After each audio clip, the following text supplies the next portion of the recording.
Will continue to maintain a heavy presence. 17 people have died in separate crashes since Thursday, significantly down from the 35 people killed last year. Most people have left Maringa following the annual Easter pilgrimage, and holiday makers and migrant workers have also been travelling home today. Right, now let's check with some of our reporters that are on the ground to find out exactly what the situation is. Traffic volumes are starting to subside now as motorists return home after this long Easter weekend. Our reporter Mike Maringa is in Limpopo and he will give us an update on what's happening. Mike, on Friday, the R71, where it's just not too far away from you, was recording something in the region of, I think it was 700 vehicles per hour. It can't be like that right now, surely.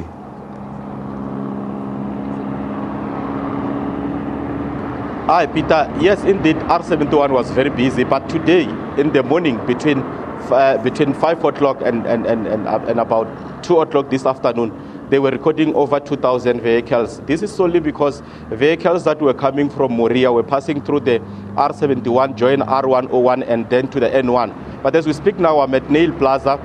Traffic has subsided a little bit, but in the afternoon it was hectic to a point that traffic officials were now forced, and the toll gate officials were now forced to open the toll gate to allow traffic to flow freely and allow people to pass for free, because should they have not done that, traffic was now backing back to about 4 to 5 kilometers, which was delaying people who were heading to Gauteng. Peter. So has that backlog eased now? Yeah, the road is clear now. If we look at this toll gate, it's not congested like it was in the afternoon. But I must also bring to you that we have just got breaking news that there was a very horrific accident that happened on the eastern side of the province at Sekhukhune. It happened about an hour ago. A sedan and a Quantum collided head on. It caught, the two vehicles caught fire. 8 people died on the spot. According to the transport officials, the driver of a sedan was driving at a high speed and he was trying to overtake and collided head on with the sedan. Unfortunately, it's a bit far from us. We don't have those visuals at this moment, but that is the latest that is coming from Limpopo. Peter. All right, so 8 people dead, which is tragic news. The authorities were hoping that the fatalities would be lowered this year. Is there any chance of that in your region?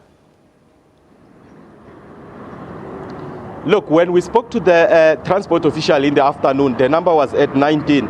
But if we are to add the 8 now plus 19, we are now standing at 27. It does not differ much from what we saw last year, because the stats last year was at about 35.